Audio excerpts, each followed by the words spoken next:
भी जल्दी से एक बड़ी खबर है। बिहार में सौगात-ए-मोदी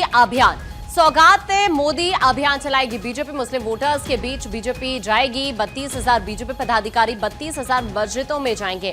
32 लाख गरीब मुसलमानों को सौगात-ए-मोदी दी जाएगी। ईद पर गरीब मुसलमानों को सौगात-ए-मोदी दी जाएगी। तो ये बीजेपी की तरफ से एक बहुत बड़ा कदम उठाया जा रहा है बिहार को लेकर, जहां पर बीजेपी इस अभियान की शुरुआत करने वाली है। मुस्लिम वोटर्स के बीच जाने की कोशिश बीजेपी की है और इसी वजह से ये जो सौगात बीजेपी की रहने वाली है बहुत अहम हो जाती है। और इस वक्त हमारे साथ लगातार पॉलिटिकल एडिटर अदिति बनी हुई है। अदिति, आप किस तरह से बीजेपी के इस फैक्टर को देख रही हैं? बीजेपी हमेशा सरप्राइज देती है। जहां पर आपने देखा कि दिल्ली का चुनाव वक्फ बोर्ड और तमाम चीजों पे हुआ, जहां पर महाराष्ट्र का चुनाव एक है जो सेफ है पे हुआ, तुष्टिकरण पे हुआ, पोलराइजेशन पे हुआ, वहीं बिहार में भी यही माना जा रहा था औरंगजेब की चर्चा के बाद कि हिंदू मुस्लिम की तरह चुनाव होगा। लेकिन आप देखिए कि भाजपा की ईद पर सौगात-ए-मोदी है। 32 लाख मुसलमानों को स्पेशल किट बांटना शुरू किया है। इसमें कपड़े और खाने पीने का सामान है। अब ये इसको देखा जाए तो नरेंद्र मोदी सरकार का एक ओवरऑल पर्सपेक्टिव है कि भारत में रहने वाला हर व्यक्ति भारतीय है और मोदी की योजना घर घर तक पहुंचनी चाहिए। और ईद एक बहुत महत्वपूर्ण खास मौका होता है जब हम भाईचारा आगे बढ़ा सकते हैं। तो ऐसे में ये किट है जो घर घर तक जाएगी, जिसका इम्पैक्ट भी होगा। जहाँ एक तरफ कहीं ना कहीं ये तैयारी थी कि किस तरीके से मुस्लिम समुदाय को विपक्ष अपनी तरफ करे, भारतीय जनता पार्टी का भी एक नया तरीका है। ये बात अलग है कि ईद के बाद वक्फ बिल आने वाला है जिसका विरोध होगा मुस्लिम समुदाय में। लेकिन आपको बता दें कि भाजपा सौगात-ए-मोदी अभियान की शुरुआत जो है कल से शुरू की है, मंगलवार से यानी कल से शुरू की थी। और इसके तहत देश भर में 32 लाख वंचित मुसलमान जो हैं उनको ईद मनाने के लिए विशेष किट दी जाएगी, जो गरीबी रेखा के नीचे है। भाजपा के अल्पसंख्यक मोर्चा ने इस अभियान की जिम्मेदारी संभाली है। मोर्चे में 32,000 कार्यकर्ता देश के 32,000 मुस्लिम के साथ मिलकर जरूरतमंदों तक को किट पहुंचाएंगे और इसके लिए मस्जिद में 100 लोगों की मदद पहुंचाने तक का भी टारगेट रखा गया है। तो आप देखिए कि प्रधानमंत्री नरेंद्र मोदी ने भाजपा अल्पसंख्यक मोर्चा के राष्ट्रीय अध्यक्ष जमाल सिद्दीकी ने कहा कि प्रधानमंत्री नरेंद्र मोदी हर त्योहार के जश्न और हर किसी की खुशी में शामिल होते हैं। हम हर त्योहार के रंगों को भरपूर बनाने का प्रयास करेंगे। आज हम सौगात-ए-मोदी की किट बांट रहे हैं क्योंकि हाँ, यह रमजान का महीना है, सभी की आस्था का सम्मान किया जाना चाहिए। जाहिर तौर पे ये बहुत महत्वपूर्ण है और ये अच्छी पहल है।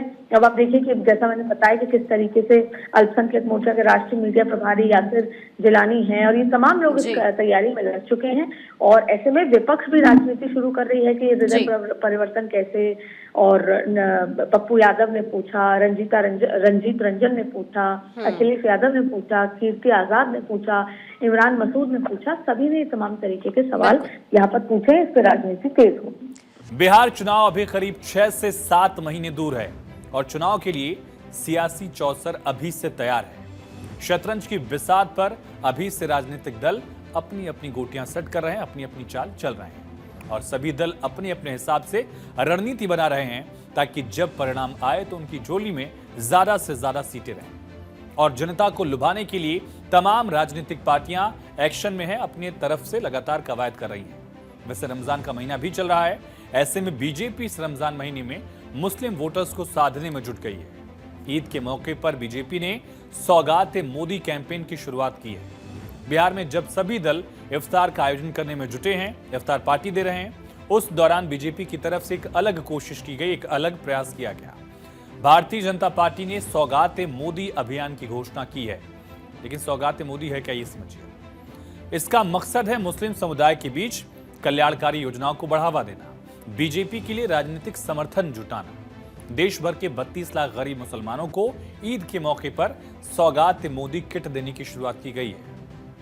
प्रधानमंत्री श्री नरेंद्र मोदी ने जिस प्रकार से सबका साथ का आह्वान किया है, उसी प्रकार से एक पालक के रूप में वो सबके त्योहारों में, सबके खुशियों में शामिल होते हैं और सब त्योहारों में रंग भर जाए, इसके लिए हम लोग काम कर रहे हैं। आज यहाँ पर जो हमने किट वितरण, जो सौगात-ए-मोदी किट बनाया है, उसके वितरण कार्यक्रम है क्योंकि अभी रमजान शरीफ का महीना चल रहा है। आने वाली 31 तारीख को ईद होगा। इससे पहले ही ईदी देने की कवायद शुरू की गई है और सौगात-ए-मोदी का सबसे बड़ा फोकस जो है वो है बिहार विधानसभा चुनाव पर। बिहार में बीजेपी का मुस्लिम वोटर्स के बीच इस तरह से पहुंचना, उनको सौगात में मोदी वाला किट भेंट करना, ये गरीब मुसलमानों को ईद का तोहफा कहा जा रहा है ताकि गरीब मुसलमान भी अच्छे से ईद मना सके। इसीलिए बीजेपी उन्हें ईद मनाने के लिए ये किट दे रही है। और मोदी जी की मन की इच्छा है सबका साथ सबका विकास। किसी भी जाति धर्म भाषा का व्यक्ति हो, उसके प्रति जो उनकी श्रद्धा है, इसलिए सबका साथ सबके विकास के तहत हमने जितनी भी योजनाएं बनाई हैं, सारी योजनाएं अल्पसंख्यक लोगों को भी ज़्यादातर मिली हैं।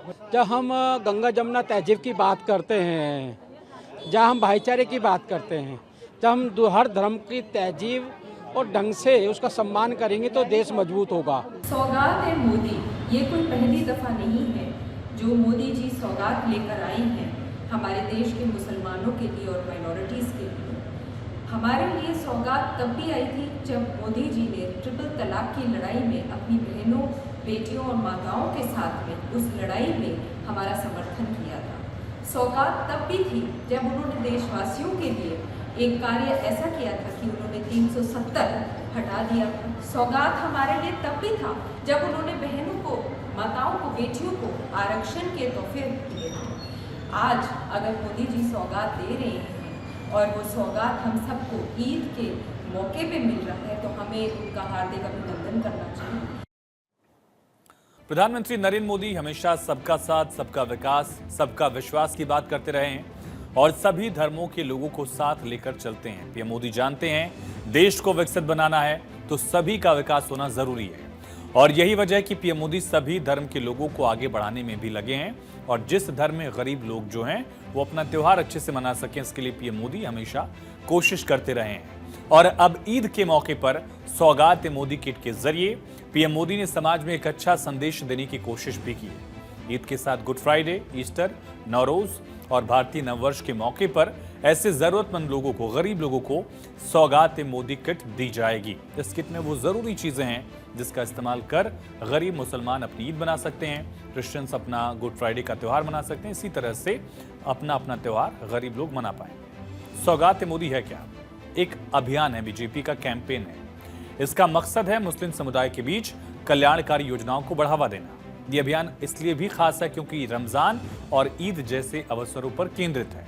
इस अभियान के तहत केंद्र सरकार ने 32 लाख मुस्लिम परिवारों तक पहुंचने की प्लानिंग की है। 32,000 मस्जिदों के साथ सहयोग करने की भी योजना बनाई गई है। सौगात मोदी किट में ईद के लिए जरूरी सामान शामिल है। इस किट में खाने पीने का सामान है, सेवैयां हैं, बेसन है, ड्राई फ्रूट्स हैं, दूध है, चीनी है, सब है। यानी त्योहार के मौके पर जो भी चीजें इस्तेमाल की जाती हैं खाने में, बनाने में, उन सब चीजों को इस किट में दिया जा रहा है। और किट में घर की महिला प्रमुख के लिए सूट का कपड़ा भी है। तो सौगात मोदी के जरिए बीजेपी ने मुसलमानों को क्लियर मैसेज देने की कोशिश की कि अल्पसंख्यकों का रहनुमा और कोई नहीं बल्कि बीजेपी है। वैसे देखें तो मोदी सरकार मुस्लिम समाज को आगे बढ़ाने के लिए एक दो नहीं बल्कि दर्जनों योजनाएं चला रही है जिसमें मुस्लिम समाज के लोगों का विकास हो सके। इस योजना का लक्ष्य अल्पसंख्यक समुदाय के स्कूल छोड़ चुके युवाओं को शिक्षा और कौशल प्रशिक्षण लेकर मुख्यधारा में लाना है। मुस्लिम छात्रों के लिए विशेष रूप से लाभकारी है। योजना पारंपरिक कला और शिल्प को बढ़ावा देती है जिसमें मुस्लिम कारीगरों और प्रशिक्षण और बाजार से जुड़ने का प्रावधान है। यह आर्थिक सशक्तिकरण के लिए बेहद महत्वपूर्ण है। इस योजना के तहत मुस्लिम और अन्य अल्पसंख्यक छात्रों को सिविल सेवा, अन्य प्रतियोगी परीक्षाओं की तैयारी के लिए वित्तीय सहायता दी जाती है। योजना के तहत ग्रेजुएशन करने वाली मुस्लिम लड़कियों को 51,000 रुपए की राशि शादी शगुन के तौर पर देने का काम लगातार किया जा रहा है। तो नरेंद्र मोदी की सरकार द्वारा चलाए जा रहे प्रधानमंत्री आवास योजना, जनधन योजना, उज्ज्वला योजना, सौभाग्य योजना, उस्ताद योजना, मुद्रा योजना, जितनी भी योजनाएं केंद्र चला रहा है, केंद्र सरकार चला रही है, उसका लाभ मुस्लिमों समेत सभी धर्मों के लोगों को मिल रहा है। यानी पीएम मोदी सबका साथ, सबका विकास के जरिए सबको आगे बढ़ा रहे हैं। लेकिन बिहार को लेकर हमने जिक्र क्यों किया, अब इसका चुनावी गणित भी समझिए। बिहार के वोटर्स में 17.7% मुस्लिम आबादी है, यानी 17% से ज्यादा मुस्लिम वोटर्स हैं, जो एक तरह से डिसाइडिंग फैक्टर भी कई सीटों पर होते हैं। और लगभग 40 से ज्यादा ऐसी सीटें हैं जहां मुस्लिम वर्ग प्रभावशाली वोटर है, यानी डिसाइड करता है कि वहां विधायक कौन बनेगा। और यही वजह है कि बीजेपी इस वर्ग को साधने की कोशिश कर रही है जो बीजेपी से पारंपरिक तौर पर दूर रहा है। और ये कवायद पहली बार नहीं की गई, इससे पहले यूपी में भी पसमानदा सम्मेलन, सूफी सम्मेलन बीजेपी करा चुकी है। अब बिहार को लेकर भी ये फोकस जो है वो दिख रहा है मुस्लिम वोट बैंक को लेकर।